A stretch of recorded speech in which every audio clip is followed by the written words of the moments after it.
राजसत्ता असो, लोकसत्ता असो किंवा समाजसत्ता असो, वारीला बाधा कोणी आणू शकत नाही.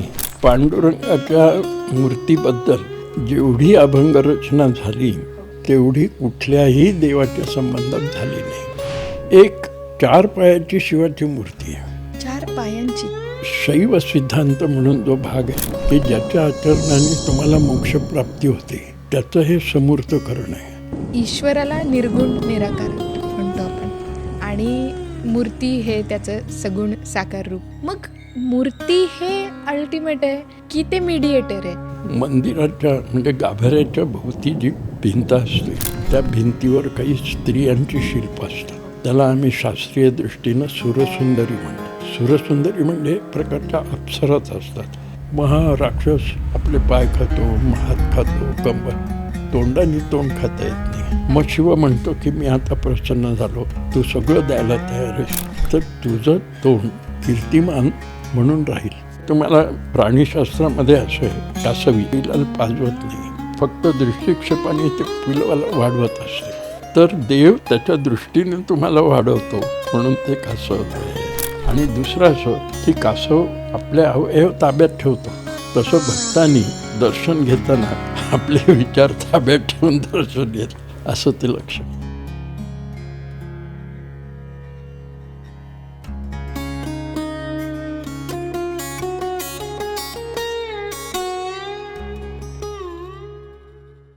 वर्षत सकळ मंगळी ईश्वर निष्ठांची मांदियाळी अनवरत भूमंडळी भेटतू या भूता.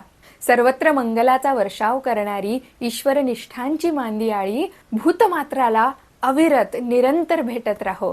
पसायदानातल्या ह्या प्रार्थनेचं साकार रूप म्हणजे वारी. वारी हाच आपला वसा, वारसा, अभिमान, संपत्ती आणि मिरास म्हणून जपणारी कित्येक घराणी महाराष्ट्राच्या कानाकोपऱ्यात, गावागावात आहेत. आज जे आपल्याला मार्गदर्शक म्हणून लाभलेले आहेत आपल्या पॉडकास्टसाठी, विठोबा आणि वारी त्यांच्या घरात, वारशात, वशात आणि रक्तात आहेत. आजच्या आपल्या पाहुण्यांचा परिचय करून देणं माझ्यासाठी जेवढी आनंदाची आणि अभिमानाची गोष्ट आहे ना, तेवढीच ती अवघड सुद्धा आहे.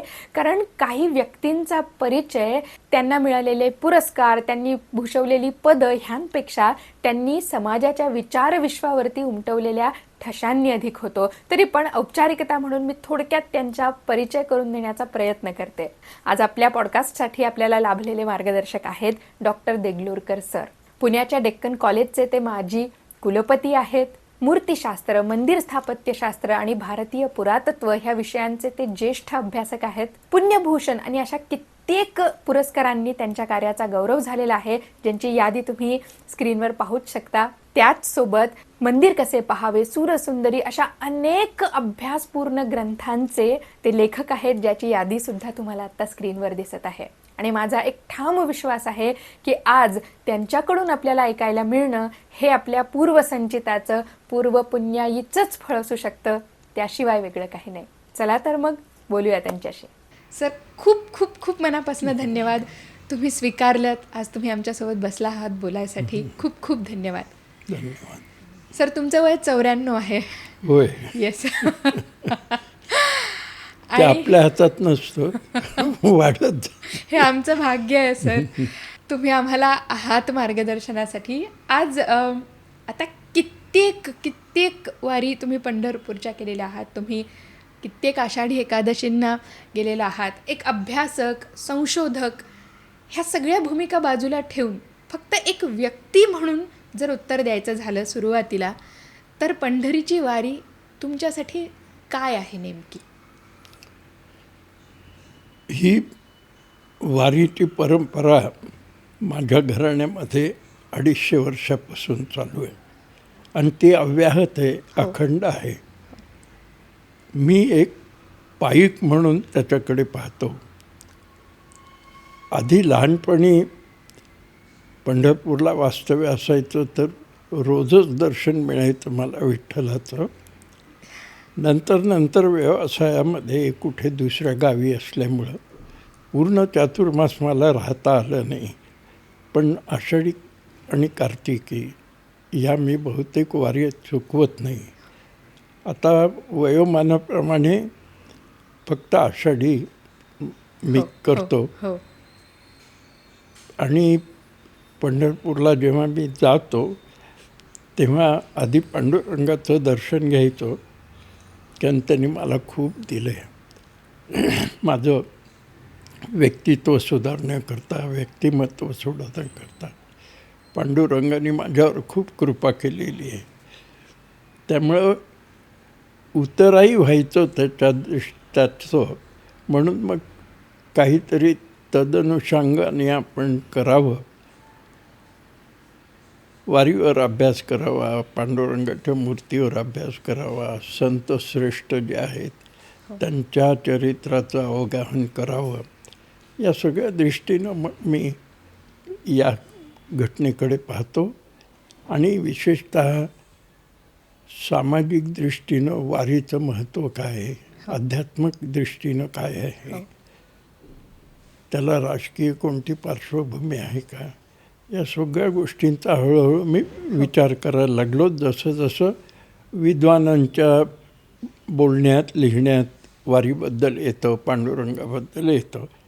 आता सुंठणकर आहे, त्यांनी वारीवर लिहिलं आहे, पांडुरंगाबद्दल लिहिलं आहे. राजवाडेंनी लिहिलेलं आहे. न्यायाधीश रानडे, मोग रानडे, त्यांनी फार छान विश्लेषण केलेलं आहे. तर त्यांचं लेखन वाचून त्याच्यात काही आणखी आपल्याला भर घालता येते का, किंवा दृष्टिकोन वेगळा मांडता येतो का, या दृष्टीने मी विचार करतो. तर आता वारी म्हणजे खरं तर महाराष्ट्राचं स्पंदन असल्यासारखं आहे. पण आता आपण जेव्हा वारी ह्या विषयावरती चर्चा करतोय तेव्हा अगदी मुळापासनं करूया. वारी म्हणजे नेमकं काय? म्हणजे आता जसं काही चर्चा करत असताना किंवा काही लोकांच्या ओळखीतनं असं कळालं की कार्तिकेय स्वामींच्या मंदिरात लोक नित्यनेमानं जातात, किंवा नर्मदा परिक्रमा ही एक गोष्ट बऱ्यापैकी अनेक जणांना माहिती आहे.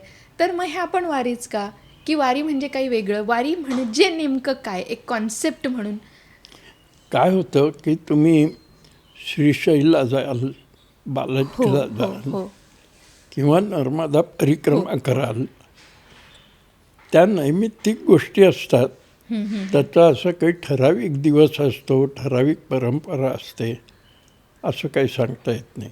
बऱ्याचदा ही जी दैवतं असतात ही काही लोकांची कुलदैवतं असतात. काही लोकांच्या भक्तीमुळं ती तिथपर्यंत जाण्याची त्यांची वृत्ती असते. कुलदैवत म्हटलं की बालाजीला दरवर्षी एकदा जायचंच, श्रीशैलला जायचंच, असे काही त्यांच्या परंपरा असतात. पांडुरंगाच्या बद्दल विचार केला पंढरपूरच्या, म्हणजे असं लक्षात येतं की ठराविक दिवशी पंढरीचं दर्शन घ्यायचं, त्याच्याकरता पायपीट करून 10-10, 15-15 दिवस वारी करायची, अभंग गात जायचं. तर ही परंपरा वेगळी. आणि तुम्ही जेव्हा कुठल्या दैवताला जाता, आता तुम्ही बालाजीला जाता, विमानाने जाल, ट्रेनने जाल, वाहनं कोणती तरी घेऊन जाल. पांडुरंगाच्या वारीचं तसं नाही आहे. तुम्ही तर चालतच जायला पाहिजे. त्याचं एक कारण असं आहे की चालत जायला जितके दिवस लागतात तितके दिवस सहजीवन जगणारी जी माणसं आहेत त्यांचा लाभ होतो, तुम्हाला सान्निध्य मिळतं आणि एकत्रित समाज राहण्याची एक प्रवृत्ती निर्माण होते. तर इतर यात्रा आणि ह्या गोष्टी याच्यात वारी ह्यात फरक आहे. आणि नित्यनेमाने वारी करत राहणं म्हणजे वारकरी जो आहे तो कुठलंही कारण न सांगता वारीला जात असतो. माझी तब्येत बरी नाही, मला कोर्टाचं समन्स आलं आहे, मला अमुक आलं आहे, कधीही कुठलंही कारण तो सांगणार नाही. तो नित्यनेमाने वारीला जाणारच. पण आपल्या पूर्वजांनी समाज जीवनाचा अभ्यास करून त्यात काही सवलती दिलेल्या आहेत असं म्हणता येईल. म्हणजे आषाढीला तुम्हाला अगदीच जाणं न झालं, हो तुम्ही अंथरुणावर पडूनच आहेत, जाऊ नाही शकत, तर मग तुम्ही कार्तिकीला कार्तिकीला जायचं असं एक सोय करून ठेवलेली आहे. पण सामान्यतः असं कोणी चुकवत नाही आषाढीला जाणं. आणि आषाढीला जाणं दिंडी घेऊन पालखीतून, या गोष्टी एका अर्थाने अनिवार्य आहेत वारकऱ्यांच्या संबंधात. आणि ही परंपरा आज ज्ञानेश्वर माऊलींच्या थोड्याशा आधीपासून हो अस्तित्वात आहे. त्यात कुठेही बदल नाही, तंगळमंगळ नाही. म्हणजे मला असं आठवतं एकदा हां हां ब्रिटिशांच्या काळामध्ये प्लेग झाला. म्हणजे पंढरपुरी त्या काळामध्ये प्लेग किंवा कॉलरा हे अगदी नित्यनियमाने आल्यासारखं असायचं, जणू ते वारीलाच जात आहेत. तेव्हा सरकारने काही योजना केलेल्या असायच्या. एके वर्षी असं झालं की वारी सुरू झाली, आता 1-2 दिवसात पंढरपूरला वारकरी जाणार, तो कॉलरा सुरू झाला आणि त्या काळच्या गव्हर्नरनी वारीवर बंदी आणली, जायचं नाही. तेव्हा जगन्नाथ शंकर शेठ जे मुंबईचे होते, ज्यांनी मुंबई उभी केली, एका अर्थाने सगळ्या सर्वांगीण अशी उन्नती केली, त्यांनी शासनाला, गव्हर्नरला सांगितलं की तुम्ही असं ऐनवेळी वारी तुम्ही बंद नाही करू शकत. 8-8, 10-10 दिवस आपापल्या गावातनं ही मंडळी चालत आलेली आहेत आणि तुम्ही बंद कसं, काही तुम्ही निर्बंध घाला पण वारी थांबवू शकत नाहीत. तात्पर्य असं की राजसत्ता असो की लोकसत्ता असो की समाजसत्ता असो, वारीला बाधा कोणी आणू शकत नाही असं. खरंच. म्हणजे मला वाटतं इस्लामी राजवट, ब्रिटिश राजवट ह्या सगळ्या होऊन गेल्या, पण वारी थांबली नाही. बरं. तुम्ही जसं म्हणालात की संत ज्ञानेश्वरांच्या आधीपासनं वारी सुरू आहे, तर मग वारी तुमच्या अभ्यासानुसार नेमकी कधी सुरू झाली असावी, का सुरू झाली असावी, आणि ह्याबद्दल काही तुम्ही बोलाल? नाही, मी त्याचं परिप्रेक्ष्य काय ते सांगेन. हो हो पण उल्लेख असे आपल्याला आढळतात बरोबर. की ज्ञानेश्वर माऊलीचे आईवडील हो वारी करत असत. आता माऊलींचा काळ घेतला आपण तर 13व्या शतकाचा शेवटचा काळ आहे. त्याच्या आधी आणि प्रयागमध्ये आत्मसमर्पण करण्याच्या आधी ज्ञानेश्वर माऊलीचे आईवडील वारीला जायचे. तेव्हा जवळजवळ आज जे वारीचे आपण म्हणतो 700-750 वर्ष झाले, 800 वर्ष झाले, त्याच्या आधी एक 50 वर्ष आपण नक्की धरू शकतो. त्याच्या आणखी मागं काही असण्याची शक्यता आहे. पण एक गोष्ट आपण लक्षात ठेवली पाहिजे की कुठलीही परंपरा टिकत असताना त्याच्या मुळातून कशी सुरुवात झाली, प्रारंभ झाला, आणि आपल्यात ती लक्षात केव्हा आली याच्यात काळ जात असतो.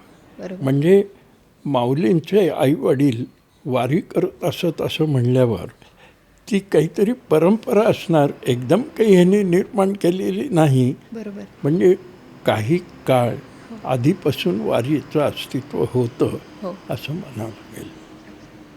मग हे वारीला जे एवढं मोठं स्वरूप प्राप्त झालं, लाखो लोक वारीला नित्यनेमाने जातात, बाकी कुठल्याही परंपरेपेक्षा मला वाटतं ही एवढा दीर्घकाळ अखंड चालत आलेली ही फार दुर्मिळ अशी एखादी परंपरा आहे. तर मग तुम्हाला ह्याचं कारण काय वाटतं, की म्हणजे ह्या अखंडतेमागचं काय कारण असावं वारीच्या, जी कशाचमुळं थांबू शकली नाही असं? एक तर सगळ्या संतांनी, विशेषतः नामदेव, तुकाराम अशा संतांनी भक्तिमार्ग जो दाखवला तो इतका समाजाच्या अंगवळणी पडला की वारी थांबवणं शक्यच झालं नाही कोणालाही. दुसरा एक त्याचा भाग असा की त्याच्या मागे जे अधिष्ठान आहे, जे माऊलींनी तुमच्यासमोर आणलं, ज्ञानदेवानी म्हणजे तुम्हाला ज्ञानमार्ग सांगितला, जो नामदेवानी भक्तिमार्गात रूपांतरित केला, एकनाथांनी समन्वय आणला आणि तुकाराम महाराजांनी सर्वसमावेशक जाती पाती यांचा विचार न करता भेदाभेद अमंगळ असो म्हणून समाजाला एकत्र ठेवून वारीपर्यंत आणलं असं आपल्याला म्हणता येईल. म्हणजे जसं तुम्ही सांगितलं की संत परंपरेनं वारीला कसं एक वेगवेगळं रूप किंवा वेगवेगळा अलंकार ते चढवत गेले, तर मग वारी ह्या गोष्टीचं सामाजिक, राजकीय, धार्मिक असा वेगवेगळ्या पैलूंनी हा विषय उलगडता येऊ शकतो. तुम्हाला त्याबद्दल बोलायला आवडेल? मला असं वाटतं. काय होतं की वारीबद्दल काही मंडळींनी आधी लिहिलेलंच आहे, पण सुखटणकर म्हणतात तो विचार परिपूर्ण नाही असं म्हणणं लोकांचं मत. रानडे म्हणतात ते एका वेगळ्या परिप्रेक्षातून वारीकडे पाहतात. राजवाडे आणखी वेगळ्या प्रकाराने पाहतात. मला असं वाटतंय की वारीचं सम्यक रूप कुणी लक्षात घेतलं असेल असं नाही, असं वाटत नाही मला. मी आपल्याला सांगतो एक उदाहरण की मी वारीच्या संदर्भात जेव्हा विचार करतो तेव्हा राजकीय परिस्थिती, सामाजिक जडणघडण, अध्यात्म आणि पांडुरंगाची मूर्ती या दृष्टीनं मी वारीकडे पाहतो नेहमी. आता पहिलं आपण उदाहरण घेतलं तर असं की 1216च्या नंतर किंवा तिथपासून मुसलमानी आक्रमणं व्हायला लागली. अल्लाउद्दीन खिलजी आला, काही काळानंतर मोहम्मद तुघलक आला, त्यांनी तर देवगिरीला राजधानी स्थापन केली. याच्या आधी, ह्या घटनांच्या, ऐतिहासिक घटनाच्या आधी एक सूफी पंथ आहे. त्या पंथाच्या लोकांनी धर्म परिवर्तनाच्या संदर्भात एक पार्श्वभूमी तयार केली इथं येऊन. आपल्याला अल्लाउद्दीन खिलजीची स्वारी माहीत असते, पण त्याच्या आधीही माणसं आली आणि इथल्या धार्मिक लोकांना धर्मभ्रष्ट करण्याची त्यांनी पार्श्वभूमी तयार केली आणि मग ह्या लोकांची आक्रमणं व्हायला लागली. आणि तो झगडा राजकीय होता, सामाजिक होता. आणि उत्तरेकडे जसं लोकांना धर्मभ्रष्ट करण्याची मोठी हे झाली, स्थिती निर्माण झाली, तशी दक्षिणेत झालेली नव्हती. पण ही मंडळी आल्यावर त्याला थोडेसे अंकुर फुटले. या राजकीय परिस्थितीमुळं आधीच समाज एकत्र आलेला नव्हताच आपला. जातीमध्ये, वर्णांमध्ये फरक होता. लोक प्रत्येकाचं कुलदैवत किंवा उपास्यदैवत वेगवेगळं असायचं. या पार्श्वभूमीवर राजकीय परिस्थिती अशी निर्माण झालेली होती की तुम्हाला तुमच्या धर्माप्रमाणे वागता येत नसे, तुमचे नीती नियम पाळता येत नसत, तुमचं दैनंदिन जीवन धोक्यात आलेलं होतं. हे सगळं कशामुळं तर समाज विखुरलेला होता. आणि हा परधर्मीयांचा दट्टा जेव्हा मागं आला तेव्हा आपल्याकडच्या समाजदुरीणांना असं वाटलं असावं की समाज एकत्र यायला पाहिजे. मग सामाजिक परिस्थिती जर तशी नव्हती आपल्या काळामध्ये, मग काय करायचं? एकत्र आणण्याकरता काय करायचं? तर तुमचं उपास्य दैवत वेगळं असेल, तुमची राहणीमान वेगळं असेल, तुमचं उत्पन्नाचं साधन वेगळं असेल, तरीसुद्धा तुम्ही एकत्र येऊ शकता, ही भावना लक्षात घेऊन संतांनी मोठं कार्य केलं. उदाहरण द्यायचं झालं तर असं म्हणता येईल आपल्याला, ज्ञानेश्वर माऊली नाथपंथी होते मुळात. हो एकनाथ दत्त संप्रदायी होते. हो तुकाराम महाराज हे राघव चैतन्य त्यांचे गुरु होते, त्यांची ही उपासना करत. ह्या सगळ्यांना एकत्र आणायचं. आणि ही धर्मधुरीण माणसं आहेत, समाजापुढची समाज यांचं ऐकेल अशा परिस्थितीची, अशा स्टेटसची ही माणसं, ही संत मंडळी होती. त्यामुळं काय झालं की माझा देव जो असेल कुलदैवत, त्याची उपासना मी घरी करीन. बरं. तुम्ही वारी म्हटलं आणि वारकरी म्हटलं की तुम्ही विठ्ठलाची उपासना करायची, ते उपास्य दैवत. म्हणजे असं झालं की नाथपंथी लोक, दत्त संप्रदायी लोक, हो. राघव चैतन्याचे अनुयायी, ही सगळी मंडळी तुम्हाला एकत्र आणायचं झालं तर तुमचा एकच देव पाहिजे, तो विठ्ठलाचा उपासक झाला. हा एक महत्त्वाचा विचार आहे. पण ह्यात काय झालं, सामाजिक दृष्टीनं विचार करताना तुम्ही ज्या अवस्थेत आहात, म्हणजे जाती जातींच्या ह्याच्यात आहात, एकत्र तुम्हाला आणायचं आणि एकत्रपणा टिकवायचा, हो याच्याकरता काही गोष्टी निर्माण करायला पाहिजेत. म्हणून मग काय केलं संतांनी, अर्थात आणि विशेषतः ज्ञानेश्वरांनी प्रवृत्त केलं.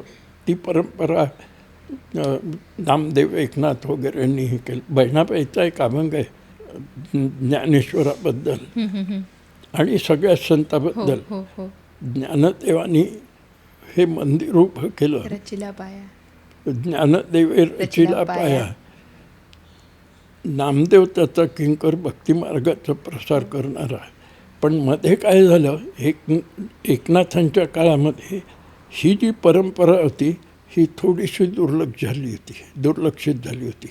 म्हणून एकनाथ महाराजांनी ह्या वाड्याला किंवा इमारतीला खांब दिला, असं तर बहिणाबाईच्या अभंगात आहे. म्हणजे त्यांनी पुन्हा ही वारीची पद्धत आणि ह्या धार्मिक गोष्टी सुरू केल्या आणि तुका झाला असे कळस, असं थोडक्यात बहिणाबाई सांगतात. आणि ते अगदीच ऐतिहासिक स्वरूपाचं सत्य आहे. सांगत मी असं होतो की तुमचं एकच उपास्य दैवत आहे पांडुरंग. घरी तुम्ही तुमचं काही कुलदैवत असेल त्याची उपासना करा. आता माझं स्वतःचं उदाहरण द्यायचं तर आम्ही मल्हारी मार्तंडाचे अनुयायी आहेत, खंडोबाचे अनुयायी आहेत. आमचं कुलदैवत हे आहे, पण उपास्य दैवत आमचं पांडुरंग आहे. त्यामुळं झालं काय, अशा स्वरूपाची समाजरचना अशी झाली की तुमचा देव घरी तुम्ही पूजा, त्याची काय उपासना असेल, उत्सव महोत्सव करा. पण वारकरी आहात तुम्ही तर मग पांडुरंग हेच उपास्य दैवत तुमचं. आता एक देव आहे म्हटल्यावर आणि तुम्ही त्याचे अनुयायी म्हटल्यावर वितुष्ट नाही येणार. एक. दुसरं असं की आता नाना प्रकारचे लोक एकत्र आणायचे, तर त्यांच्याकरता जे नियम वागणुकीचे ठेवायचे, आचरणाचे ठेवायचे, ते सगळ्यांना सहज साध्य असावेत, ही एक भावना त्याच्या मागं असणार.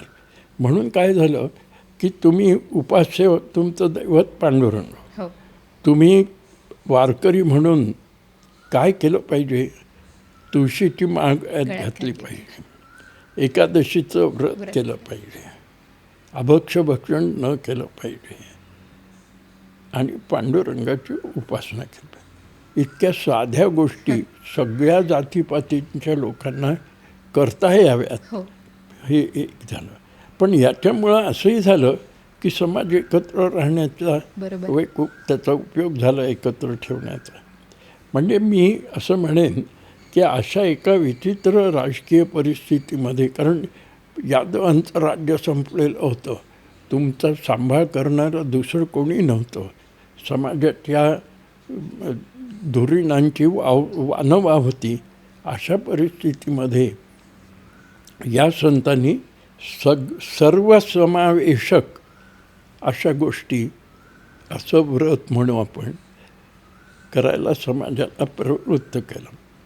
आणि दुसरं असं की तुम्ही वारी करता, आता खूप लोक वारीला जातात, आपल्याला माहीत आहे, साधारण 8-10 लाख लोक जातात.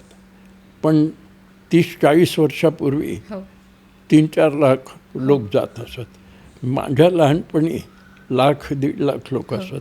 ही जी वाढ झाली ही एका अर्थाने चांगली आहे, त्याच्याबद्दल नाही, पण अगदी सुरुवातीला काही इतकी माणसं जात नसतात. बरोबर. हो.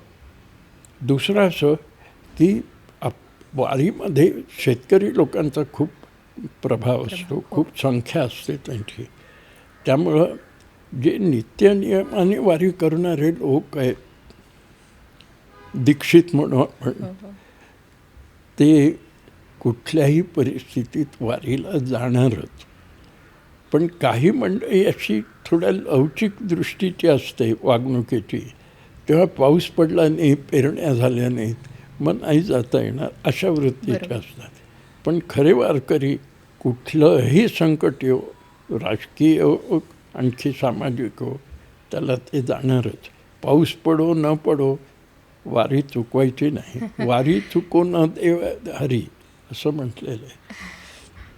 तर मी सांगत होतो ते सर्वसमावेशकता असण्याकरता म्हणून अगदी सोप्या गोष्टी नित्यनियमाने करायच्या, एवढंच सांगितलेलं. हरिपाठ म्हणायचा, ज्ञानेश्वरीच्या ओव्या म्हणायच्या, आणि वागणुकीत हे ठेवायचं. सगळ्यांना शक्य आहे, सगळ्यांना शक्य आहे. त्यामुळे माणसं एकत्र राहू शकली. मी दुसरा एक त्याचा अर्थ काढतो की जेव्हा तुम्ही 8-10 दिवस, आता तर 20 दिवस झाले, तुम्ही एकत्र जाता, तेव्हा एकत्र राहता, एकत्र जेवता, एकत्र विचार करता, विचार विनिमय होतो. तुमच्या गावाची परिस्थिती काय, माझ्या गावाची परिस्थिती काय, याचा विचार होतो. आणि मग त्या गावातले जे वारकरी आहेत ते त्या गावापुरते एकत्र राहतात, दुसऱ्या गावाचे वारकरी त्या, आणि ह्या सगळे अशा पद्धतीनं गोळा झालेली माणसं एकत्र राहतात. एकत्र राहण्याने काय होतं, आता आपल्याकडे चर्चा झाल्या, राजवाड्यांनी केल्या, अमक्याने. एकत्र राहण्याने एक संघटन निर्माण होतं. आणि संघटन निर्माण झालं म्हणजे तुमच्याकडे वक्रदृष्टीने पाहणाऱ्या समाजाची किंवा राजांची किंवा स्वारी करणाऱ्यांची दृष्टी मवाळ होते. कारण तुम्ही एकत्र आहात, तुम्हाला दुखवून चालणार नाही. आता काय होतं तुम्हाला सांगतो, या वारकरी मंडळींना त्यांनी लढायला जावं, शत्रूशी मुकाबला करावा, हे अपेक्षित नाही. त्या काळामध्ये जवळजवळ 40 लोक हे मोठ्या दर्जाचे होते, सेनापती पद मिळवावं इतके मोठे लढवय्ये होते. पण त्यांनी सगळी चाकरी मोगलांची केली. आणि वारकरी लोकांवर आक्षेप घेतात की हे टाळकरी आहेत, टाळकोटे आहेत. माझं म्हणणं असं की समाज घटकामध्ये ज्या ज्या घटकाचं जे जे कर्तव्य कार्य आहे ते त्यांनी केलं पाहिजे. म्हणजे सरदार दरकदार तुम्ही मोठी माणसं तुम्ही लढायला पाहिजे ना. तुम्ही सामान्य शेतकऱ्यांना किंवा वारकऱ्यांना शत्रूशी मुकाबला करणं, त्यांच्याकडनं अपेक्षा करणं बरोबर नाही. हा महत्त्वाचा एक भाग माझ्या दृष्टीनं आहे. तेव्हा आपण राजकीय परिस्थिती, सामाजिक परिस्थिती, या सगळ्या गोष्टींचा विचार करतो, केलंही आत्तापर्यंत. आपण आता तुमची उन्नतावस्था व्हावी, तुम्ही काहीतरी एका अर्थाने सामाजिक स्तर किंवा मानसिक स्तर तुमचा उंचावला पाहिजे, तर अध्यात्म आलं त्याच्यात. आणि त्याचं हे असं की अद्वैत, हो. ज्ञानेश्वर माऊलींनी अद्वैताचा पाठपुरावा केला, काश्मीरी शैवागमाचा पाठपुरावा केला. आत्ताचा शब्द परत एकदा सांगाल? अद्वैताचा पाठपुरावा केला आणि पुन्हा काय म्हणालात? काश्मीरी शैवमत. अच्छा. हां, ते माऊलींच्यावर त्या शैवमताचा मोठा परिणाम होता. बरं. आणि एकत्र तुम्ही जेव्हा येता हो. तेव्हा तुमची धार्मिक किंवा आध्यात्मिक वृत्ती त्याला साजेशी असायला पाहिजे. वारकऱ्यांच्या बरोबर. संबंधात आपण विचार हो, हो, करतो हो. आहोत. ती निर्माण करण्याचं काम संतांनी केलं. संतांनी आम्हाला नीती शिकवली, आचरणाला धडे घालून दिले, आचरणासंबंधातले. मनप्रवृत्ती कशी असावी संकटातसुद्धा दुःखातसुद्धा याची कल्पना आम्हाला दिली. आणि मानसिकदृष्ट्या पाहाल तर वारकरी मंडळींना त्यांनी त्या दृष्टीनं कुठल्याही परिस्थितीला तोंड देण्याची वृत्ती त्यांची निर्माण केली. आता तुम्हाला सांगतो, त्या काळची जी परिस्थिती होती, समाजात काही आपण गर्भश्रीमंत लोक होते वगैरे म्हणू थोडक्यात, पण वारी करता जो समाज आहे म्हणजे वारकऱ्यांचा, प्रामुख्याने तो शेतकरीच आहे. आणि शेतीचं पीक चांगलं निघायचं नाही. दुष्काळात तुकाराम महाराजांच्या अभंगात आपल्याला कळतं, दुष्काळाची भयंकर परिस्थिती लोकांची असायची. मग तुमच्या मनाला दिलासा कसा मिळायचा? तर मग हे धार्मिक गोष्टी आणि तत्त्वज्ञान आलं की देव सगळं देतो, तो जे देतो ते त्याच्यावर आपण समाधान मानलं पाहिजे. एकदा अशी मनप्रवृत्ती निर्माण झाली ना की ठेविले अनंते तैसेची राहावे असा भाग येतो माणसाला. ह्या परिस्थितीमधनं समाजाची मनस्थिती स्थिरस्थावर करणं, याच्याकरता म्हणून उपासना सांगितली, काही नियम घालून दिले, असं मला वाटतं.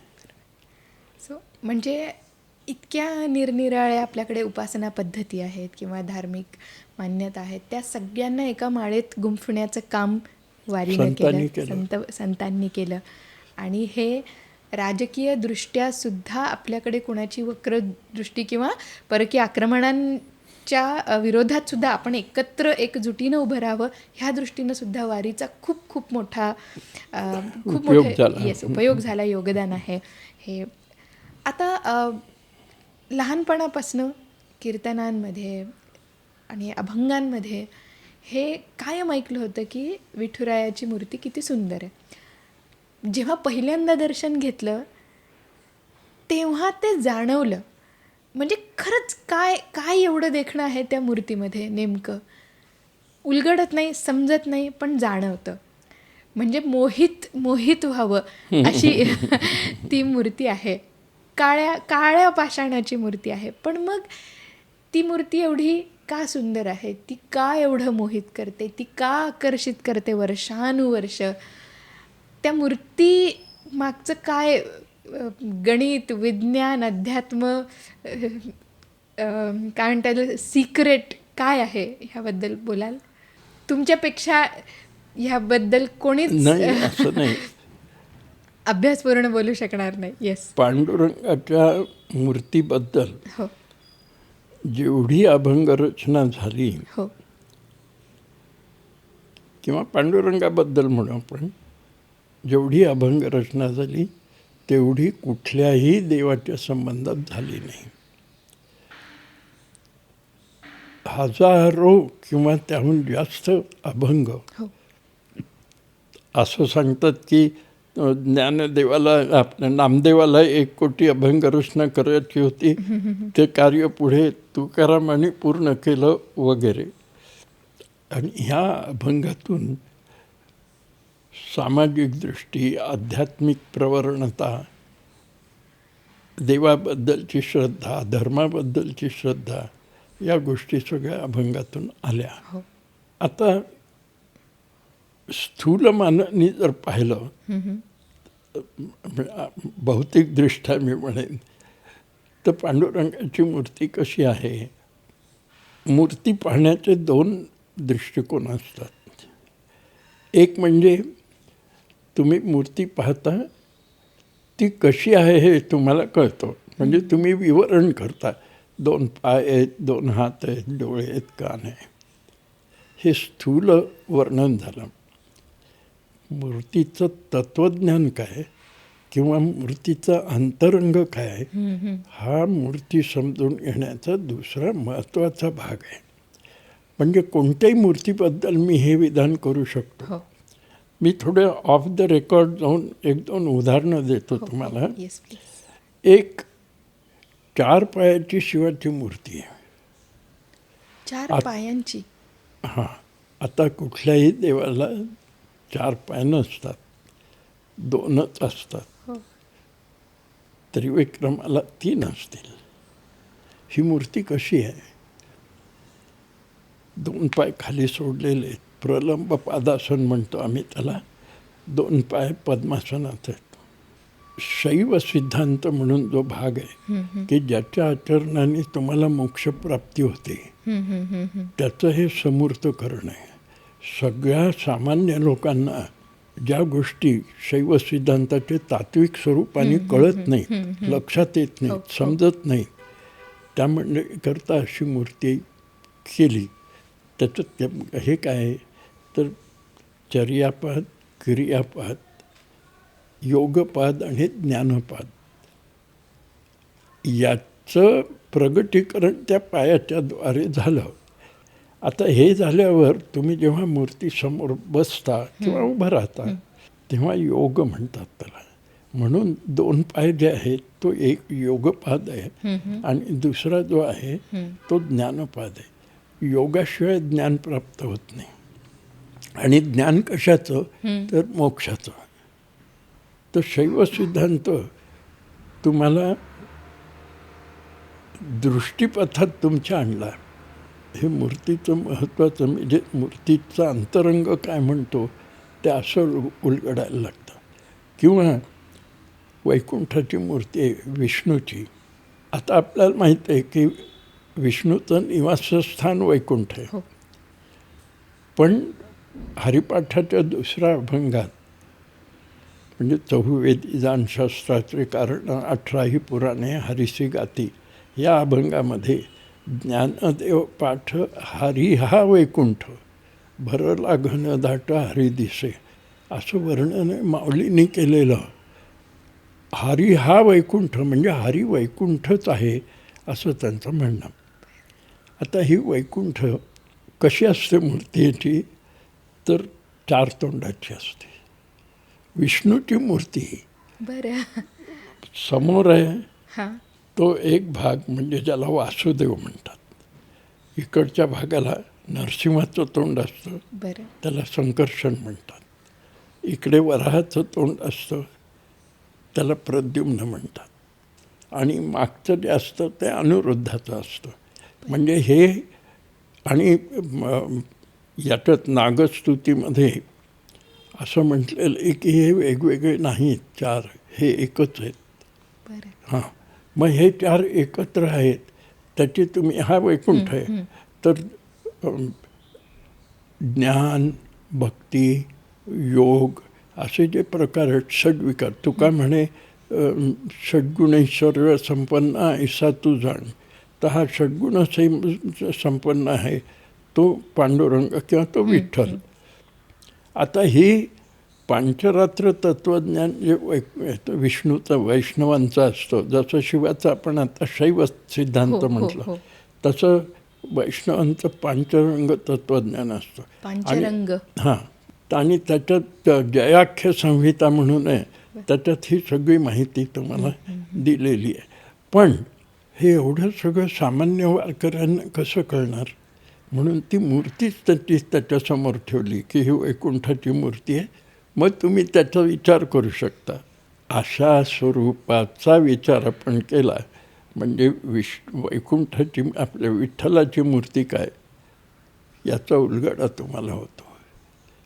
मी त्याचं वर्णन करून सांगायचं झालं तर असं की पांडुरंग विटेवर उभा आहे, हो दोन्ही पाय जोडलेले, हो समचरण विटेवरी, हो म्हणजे पायाची हालचाल नाही. काय असतं आमच्या शास्त्रामध्ये म्हणजे मूर्तिशास्त्रामध्ये आलीढ प्रत्यालीढ असं उभे राहण्याच्या पद्धतीची नावं आहेत. मूर्तीच्या उभ्या राहण्याच्या पद्धती आहेत ह्या. बरं. आहेत. बरं. म्हणजे समजा तुम्हाला रामाची मूर्ती करायची आहे तर एक पाय पुढे आणि एक पाय मागं घेऊन तो बाण सोडतो, हो. त्याला प्रत्यालीढ म्हणतात. बरं. अतिलीढ म्हणजे एका बाजूने खूप झुकलाय तुम्ही, तर असे उभे राहण्याची पद्धत म्हटलं तर तुम्हाला काहीतरी अभिप्रेत हे दिसतं त्यातून. पण समचरण विटेवर असल्यावर हां. त्याला काही अभिप्रेत नाही, तो उभा आहे. बरं.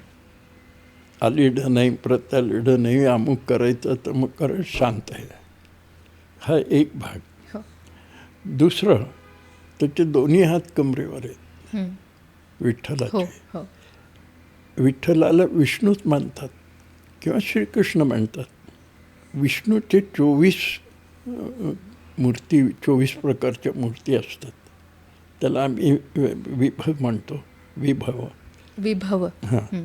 केशव, नारायण, माधव, गोविंद अशी 24 नावं विष्णूची आहेत. ही केशवाची आहे, ही माधवाची आहे, ही गोविंदाची, कसं ओळखणार? मग त्यांच्या हातामध्ये ज्या आयुध आणि लांछनं असतात हो हो त्याच्यावरनं त्यांची नावं बदलतात. म्हणजे असं की हातात कमळ आहे, शंख आहे, चक्र हो आणि गदा, हो म्हणजे ही केशवाची मूर्ती झाली. गदा, पद्म, शंख, चक्र, क्रम बदलला की ती नारायणाची झाली. आणखी क्रम ह्या 4 गोष्टीचं तुम्ही परमिटेशन कॉम्बिनेशन केलं तर 24 प्रकार होतात. म्हणजे आयुध तीच पण क्रम बदलणार बरं की नावं बदलतात. बरं. आणि ते 24 आहेत. हो. परमिटेशन कॉम्बिनेशननी ह्या 4 किती तुम्ही त्यांचं हे ठेवा, जागा बदला, तर 24च होतात. बरं. म्हणून मग त्याच्यावरनं ही केशवाची आहे, ही माधवाची आहे, ही गोविंद असं तुम्हाला कळतं. बरं. विठ्ठलाला 2च हात आहेत, हो तरी त्याला विष्णूचं रूप म्हणतात हो. किंवा श्रीकृष्णाचं म्हणतात. याचा उलगडा कसा होणार? तर संत निवृत्तीनाथांनी आणि नामदेवांनी त्यांच्या अभंगात असं म्हटलं आहे, 24 वेगळा हा 25. म्हणजे 24च्या गटात आहे पण थोडा वेगळा आहे, कारण ह्याला 2 हात आहेत. बरोबर. हे एक रूप झालं त्याचं. आता मी सांगत होतो ते दुसरा भाग असा आहे, हात कमरेवर आहेत. कटावरी. मूर्तिशास्त्रामध्ये असं आहे किंवा सामान्य ह्याच्यात सुद्धा अभय, वरद,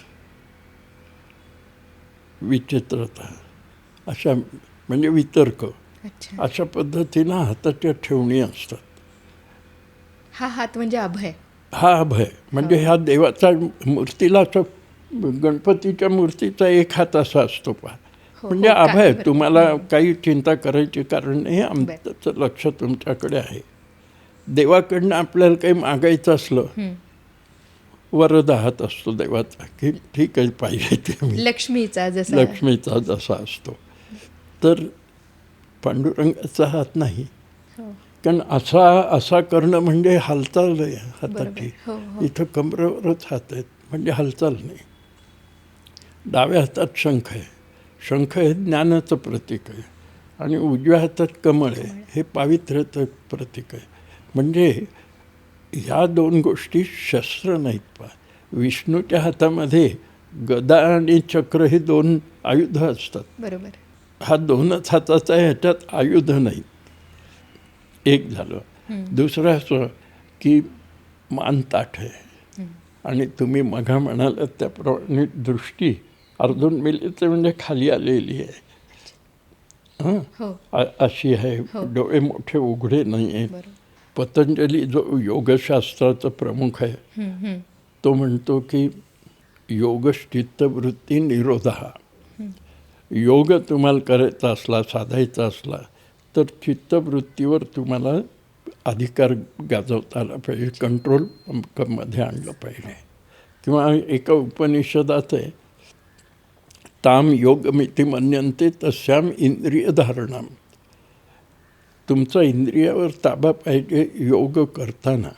आता सुद्धा योग जेव्हा शिकवतात तेव्हा तुम्हाला बोलता येत नाही, इकडे तिकडे पाहता येत नाही, ते असणं बरोबर का नाही. तेव्हा हा विठ्ठल जो आहे हा पावित्र्य ज्ञान असलेला आणि योगासनात उभाला आहे. आम्ही ह्याला म्हणून विठ्ठलाला मी योगस्थानक मूर्ती असं म्हणतो. आता काय होतं की आमच्या मूर्तिशास्त्रामध्ये, आमच्या म्हणजे आपल्या मूर्तिशास्त्रामध्ये तुम्हाला एक तर धार्मिक ग्रंथात किंवा धर्मप्रवण लोकांच्या मतानुसार त्या गोष्टी ठरवायच्या असतात. मी म्हटलं म्हणून बदल होऊ शकत नाही. मग मी असं माझ्या अभ्यासाने मी असं म्हटलं की ही योगस्थानक मूर्ती आहे विठ्ठलाची, योगावस्थेतली. बरं. असं कोणी म्हटलं आहे का? तर स्वतः ज्ञानेश्वर माऊली एका अभंगात असं म्हणतात की ऐसा हा योगीराजू तो विठ्ठल मजो उजू. म्हणजे हा योगीराज आहे म्हणून मला आवडतो. म्हणजे विठ्ठल नाव घेतलंय त्यांनी म्हणून मला आवडतो. म्हणजे आता असं झालं की विठ्ठलाची ही स्थानक मूर्ती ही योगस्थानक मूर्ती झाली. आणखी पुढे गेलात तुम्ही, पुढे गेलात तेव्हा मागं आलात आदि शंकराचार्यपर्यंत, तर त्यांनी म्हटलंय की परब्रह्मलिंगम भजे पांडुरंग. महायोगपीठे तटे भीमरथ्याम वरम पुंडरीकाय धातु मुनींद्रैः समागच्छतिष्ठं तमानंदकंदम परब्रह्मलिंगम भजे पांडुरंग. आदिशंकराचार्य स्तोत्र आहे. पंढरपूर हे महायोगपीठ आहे असं ते म्हणतात. आधार काय? तर पांडुरंगाची योगस्थानक मूर्ती आहे. योगपीठावर जो देव आहे तो योगस्थानक पद्धतीचा आहे. परब्रह्मलिंगम भजे पांडुरंगम. मी पुढचा विचार करतोय अजून. म्हणजे ही योगाची मूर्ती आहे इथपर्यंत तर मूर्तीकडे पाहून आपण म्हणतो, पण हे परब्रह्मलिंगम म्हणजे परब्रह्माचं चिन्ह म्हणजे पांडुरंग आहे. योगस्थानकामध्ये आहे. त्याची आणखी पुढची अवस्था काय आहे तर ब्रह्म. आणि कुठल्याही मूर्तीचा विचार करताना त्याचं अंतिम स्वरूप जर ब्रह्माच्याकडे तुम्हाला नेणार असेल तर ती मूर्ती तुमची सगळ्यात मोठ्या प्रकारची. तर मी तुम्हाला सांगितलं ते असं की ज्ञानेश्वर माऊली म्हणते की ऐसा हा योगीराजू तो विठ्ठल मजू. आणि शंकराचार्य म्हणतात परब्रह्मलिंगम भजे पांडुरंग. म्हणजे हे ब्रह्मच आहे. कारण माणसाची उडी अध्यात्माच्या दृष्टीनं ब्रह्मापर्यंत जायची असते मूर्तींचा अभ्यास करताना. तर ही मूर्ती ब्रह्माचं आकलन मला व्हावं ही त्याच्या मागची भावना आहे. याच्यापेक्षा मला असं वाटतं की अशी मूर्ती दुसरी तुम्हाला आढळणार नाही. म्हणून पांडुरंगाची योगस्थानक मूर्ती जे ज्ञानेश्वर आपला शंकराचार्याच्या मताप्रमाणे परब्रह्म आहे. कारण योगपीठावर तो उभा आहे बापरे. असं तर नाही. पण आता शक्यतो जेव्हा आपण म्हणजे कुणी योग करताय तेव्हा बसून वगैरे आपण पाहिलेलं, बरोबर. पण बरोबर. पांडुरंगाची मूर्ती उभी आहे. तर असं बंधन नाही. अच्छा. मी तुम्हाला सांगतो गोष्टी. मूर्तीचे, कोणत्याही मूर्तीचे हो, हो. किंवा मूर्ती प्रकाराचे 4 स्टेजेस असतात. योग, भोग, वीर आणि अभिचारिक. मूर्ती ह्या 4 प्रकारात घडवल्या जाऊ शकतात. बरं. आता विष्णू म्हणजे बालाजी विष्णूचीच मूर्ती आहे की नाही, बरं. हो. ती भोगमूर्ती आहे. भोगमूर्ती म्हणजे असं की तुम्हाला ऐहिक सुखप्राप्ती व्हावी, हो. धनसंपन्नता यावी, तुमच्या आयुष्यात यश प्राप्त व्हावं, या सगळ्या गोष्टीला आपण भोग म्हणतो. तर तिथे बालाजीला जाऊन तुम्ही हेच करता की नाही, बरोबर. तर मागता तुम्ही त्या हुंडीत वाटेल तेवढे पैसे टाकता, सोनं टाकता वगैरे, कारण तुम्हाला ऐहिक समृद्धीची अपेक्षा असते, त्याच्यात बरोबर. संपन्नतेची हो, अपेक्षा हो. असते. त्याला भोगमूर्ती म्हणा. वीरमूर्ती म्हणजे मारुतीची मूर्ती आहे. चपेटदान मुद्रेत तो असा वीरावस्थेत असतो, किंवा महिषासुरमर्दिनी असते. छत्रपती शिवाजी महाराजांचं दैवतच आहे तुळजापूरची लक्ष्मी तुळजाभवानी. तुळजाभवानी. ती वीरता ज्यांना पाहिजे हो. त्यांनी त्याची उपासना करावं अशी अपेक्षा असते. हा दुसरा प्रकार. अभिचारक जो असतो तो जादू टोण्याच्या संबंधात वगैरे ती अच्छा. मूर्ती करतात आणि ती पूजा झाल्यावर विसर्जित करून टाकतात. बरं. पण ही जी मूर्ती आहे पांडुरंगाची ती योगस्थान, योगमूर्ती. म्हणजे योग, भोग, वीर, अभिचारक ह्या 4 प्रकारपैकी पांडुरंगाची योगस्थानक मूर्ती आहे. तर दुसरं असं ते सांगत होतो मी की योग हे बसूनच केला पाहिजे असं शास्त्र नाही. अवयवाची न हालचाल करता मान ताठ ठेवून दृष्टी अधोन्मीलित करून तुम्ही योग साधना करू शकता. काय मी मगा सांगितल्याप्रमाणे योगश्चित्तवृत्ती निरोधा, म्हणजे तुमच्या मनामध्ये काहीही दुसरं यायला न पाहिजे.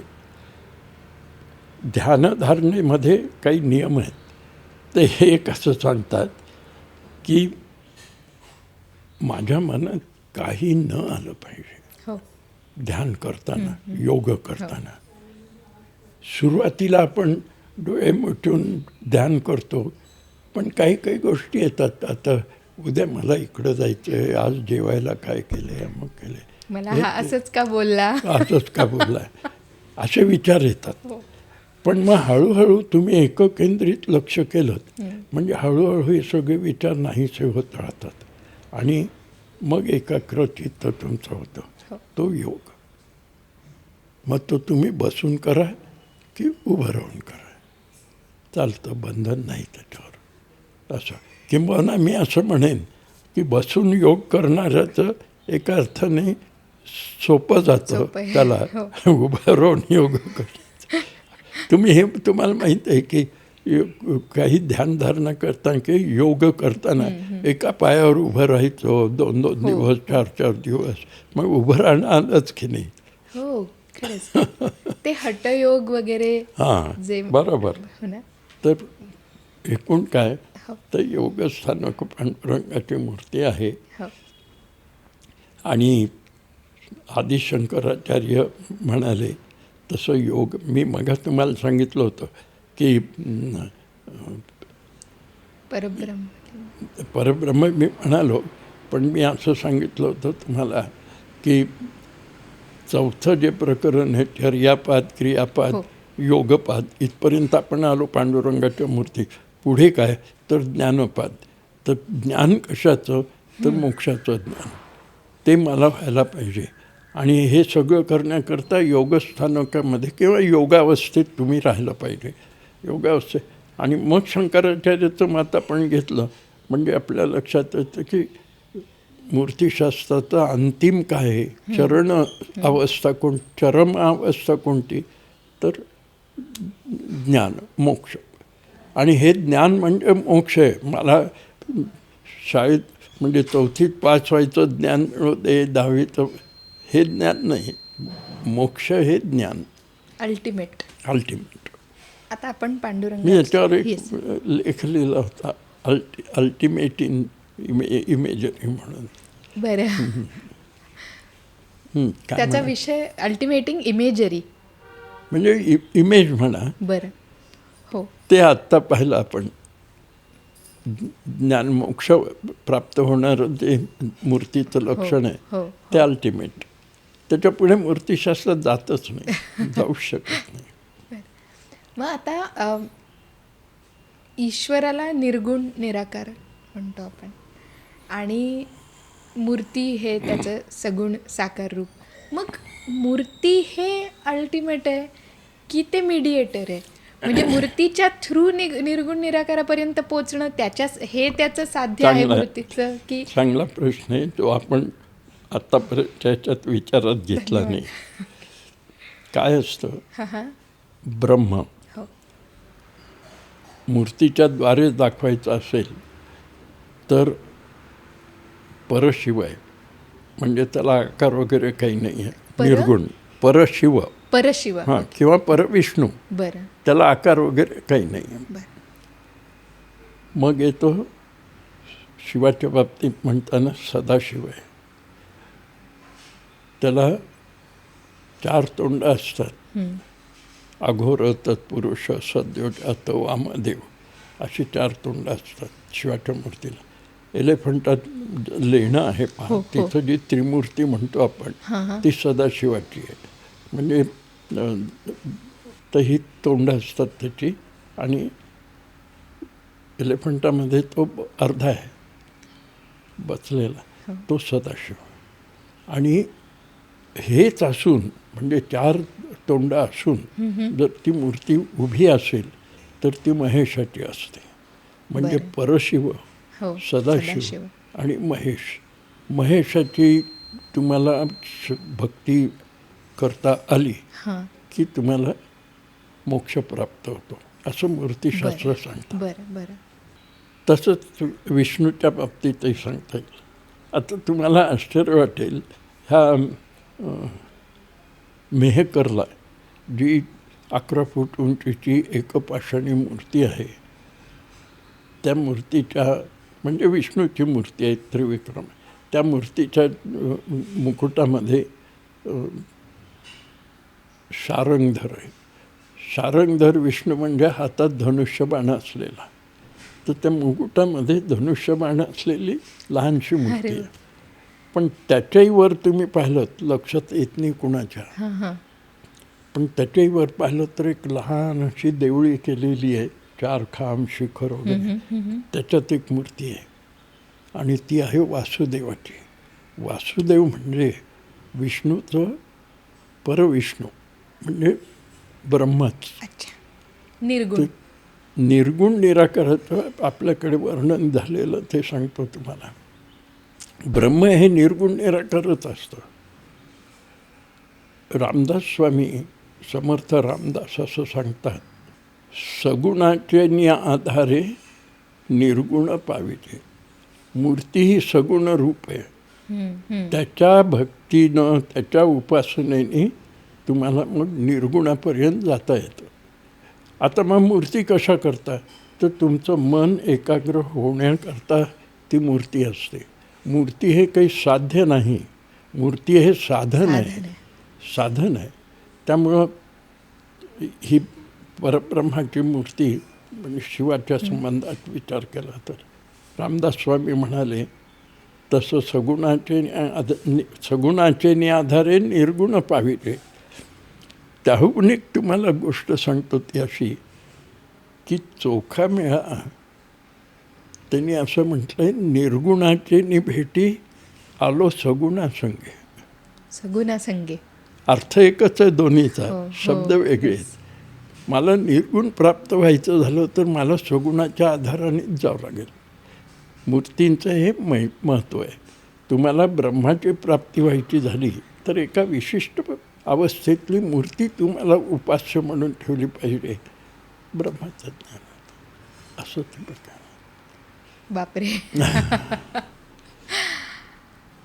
आता आपण मूर्त्यांबद्दल बोलतोय आणि तुम्ही सांगताय तेव्हा लक्षात येते की किती छोटे छोटे, म्हणजे शास्त्रसिद्ध असते प्रत्येक मूर्तीचा प्रत्येक अँगल. असं तुम्ही अयोध्येच्या रामलल्लाच्या मूर्तीच्या सुद्धा मार्गदर्शक ह्याच्यात होतात, तर त्याबद्दल काही सांगू शकाल?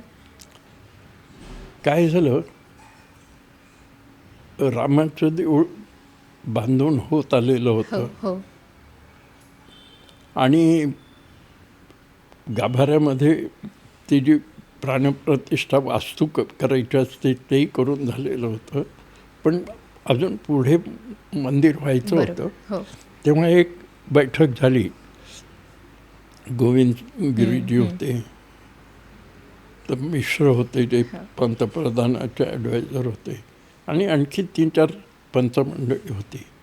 हे वासुदेव कामत होते आणि मला बोलावलं होतं. तर आमचा विचार असा झाला, पाषाण कोणता पाहिजे मूर्ती करता, तर तो ब्लॅक बसाल्ट म्हणजे कृष्णशिला बरं. तो घ्यावा. संगमरवर नको, तो पिवळा पडतो, ठिसूळ असतो. असं कोणतंही घेऊन हे घ्यावा.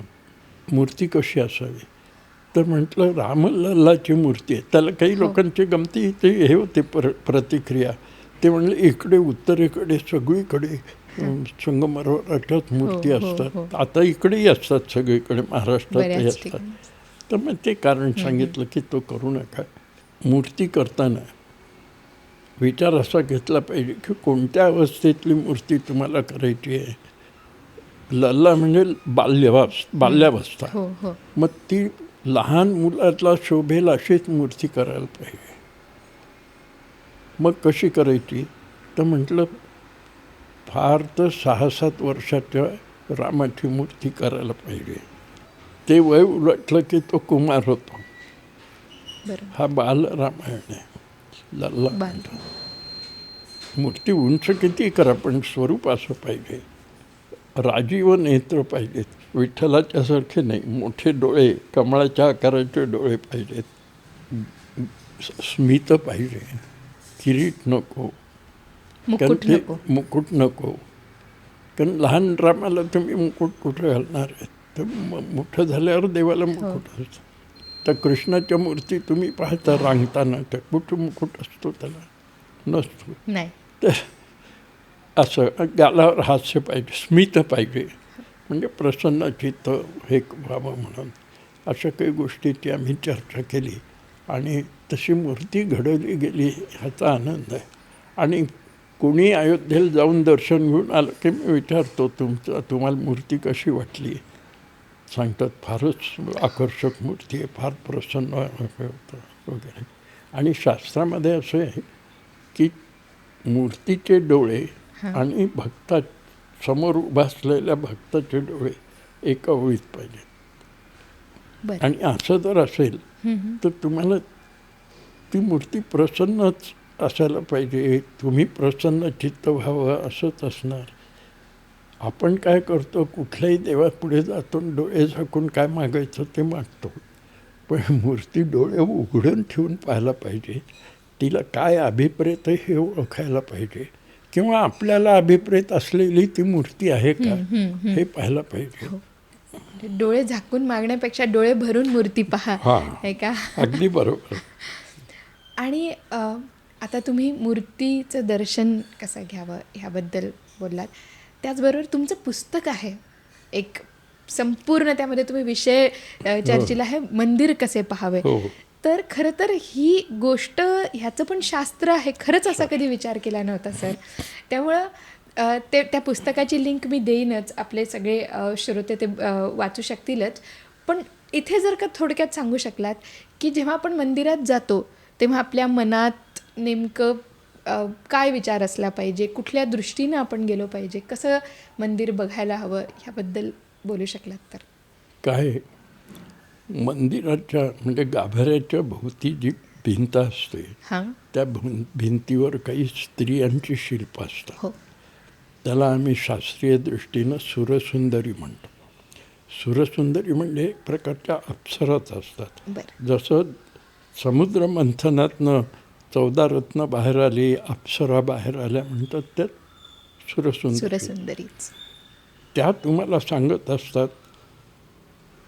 त्याच्या आधी एक गोष्ट सांगतो की आपण सरळ गाभाऱ्यात जातो आणि दर्शन घेतो.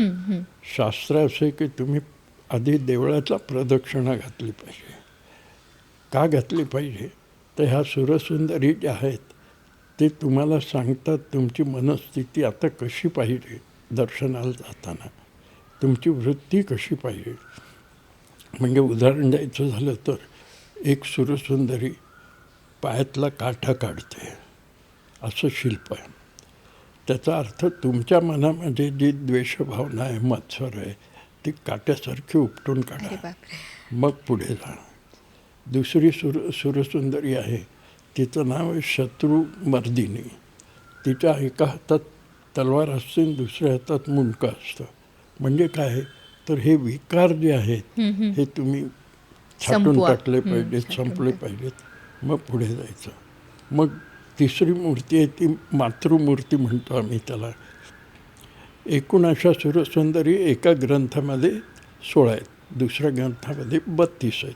आपण काही ठराविक ह्याचा विचार करतोय तर एका ह्याच्यामध्ये सुरसुंदरीच्या हातामध्ये मुंगूस आहे मुंगूस. आणि दुसऱ्या हातात साप आहे. अच्छा. तर हे दोघे वैरी आहेत एकमेकाचे. पण तुम्ही देवळात जाताना हा वैरभाव विसरला पाहिजे. त्यामुळे मुंगूस हातात आहे, सापही हातात आहे. तुमच्या हातात ह्या गोष्टी पाहिजेत. तर अशा पद्धतीच्या ह्या सुरसुंदरी असतात. अशा मी मातृमूर्ती आहे ज्याला आम्ही म्हणतो. एका आईच्या कमरेवर बालक असतं. अभंग असा नामदेवांचा, तू माझी माऊली मी तुझे लेकरू, नको दुरी धरू विठाबाई. विठ्ठलाला उद्देशूनच आहे. तर ती कमरेवरचं मूल म्हणजे भक्त आणि आई म्हणजे माता. अशा स्वरूपाने प्रत्येकाने अशा त्या शिल्पाकृती असतात. आणि त्याचा अर्थ तुम्हाला उलगडत गेला म्हणजे मग तुमचं मन असं पवित्र होतं की तुम्ही दर्शनाला योग्य होता. आणि दर्शनाला जाताना मग त्या देवळाची तो जो गाभारा असतो हो, हो. त्या गाभाऱ्यावर 4 हे असतात मूर्ती असतात.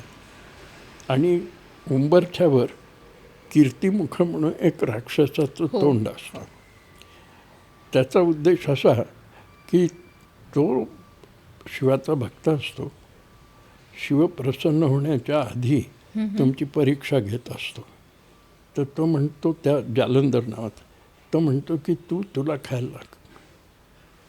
मग हा राक्षस आपले पाय खातो, हात खातो, तोंडाने तोंड खाता येत नाही.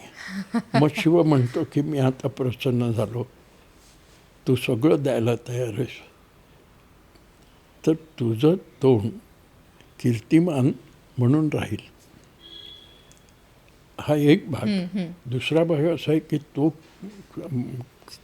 कीर्तिमुखाने भक्त मंदिरात जाताना तुमची जी पापं आहेत ती खाऊन टाकतो आणि तुम्हाला दर्शनाला योग्य करतो. इकडे गंगा यमुनेच्या मूर्ती असतात. गंगा ही पावित्र्याची मूर्ती आहे, यमुना ही भक्तीची आहे. ह्या 2 गोष्टी देवाच्या दर्शनाला जाताना आवश्यक आहेत. आणि आजूबाजूला द्वारपाल असतात. मग शैव द्वारपाल असतात, वैष्णव द्वारपाल असतात. ते काय पाहतात की तुम्ही मंदिरात चाललात देवदर्शनाला तर तुमची वृत्ती कशी आहे हे पारखून घेतात, मग तुम्हाला आत सोडतात. हां, कैलासमध्ये फार वेरूळच्या प्रत्येकारी आहेत. एक द्वारपाल आहे, तो तुम्ही आत जाताना तुम्हाला पाहतो. आणि दुसरा आहे तो आत दृष्टी असते, तुम्ही बाहेर येताना तो तुमच्याकडे पाहतो. म्हणजे अध्यात्माच्या दृष्टीनं विचार केला तर पवित्र मनाने जाणीवेनी तुम्ही आत जाता का हे तो पाहतो. परत येतानाच पाहतो, तो म्हणतो तुम्हाला जे काही प्राप्त आहे ते झालं का. हो, हो. मी विनोदाने असं सांगत असतो की तुम्ही आत जाता काही उचलून तर आणत नाही. ते बघतो. असो. मंदिरात जाणं म्हणजे फक्त देवाच्या चरणी डोकं ठेवून येणं एवढी नाही, त्याची एक प्रक्रियाच आहे मोठी. ते आता आपण थोडक्यात सांगितली. बिलकुल. हो. समोर मी आता काय झालंय 12व्या 13व्या शतकापर्यंत ही जी प्रणाली असते पाणी जाण्याची, अभिषेकाचं पाणी जाण्याची, ती मकरमुख असतं तिकडं देवळाच्या बाहेर. ते मकरमुख का दाखवलेलं आहे तर हे अभिषेकाचं जे पाणी आहे ते गंगाजल आहे. कारण गंगेचं वाहन मकर आहे, तर हे गंगाजल आहे, तीर्थ म्हणून तुम्ही घेऊ शकता. मंडपामध्ये मध्ययुगानंतर कासव असतं पहा. ते कासव कसं काय सांगतो तुम्हाला की देव तुम्हाला दृष्टीने वाढवतो. कासव तुम्हाला प्राणीशास्त्रामध्ये असं आहे, कासव पिलाला पाजवत नाही, बरं.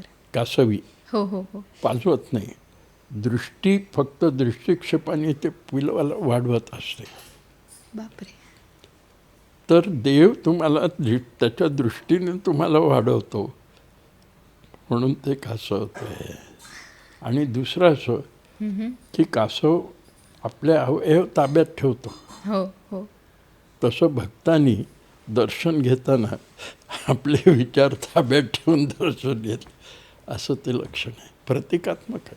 आपण वारीबद्दल बोललो, त्याची महती त्या काळची, आणि वारीनं केवढं मोठं कार्य केलं ते बोललो, मूर्त्यांबद्दल बोललो, दर्शन मंदिर कसं बघावं याबद्दल बोललो. शेवटचा प्रश्न हा की जसं वारीनं सामाजिक एकात्मतेचं काम केलं, आजच्या कॉन्टेक्स्टमध्ये, आजच्या संदर्भामध्ये वारीचं काय महत्त्व तरुणांनी खास करून, म्हणजे असं हौशे गवशेसुद्धा आपण जे म्हणतो की मला एक दिवस जायचं आहे, पाहायचं आहे, पण वारी अनुभवणं तरुणांनी खास करून आज गरजेचं आहे का? आणि अनुभवायची म्हटल्यावर त्यांनी काय करावं, ते काय अपेक्षा घेऊन जाऊ शकतात, काय तयारीने त्यांना जायला पाहिजे?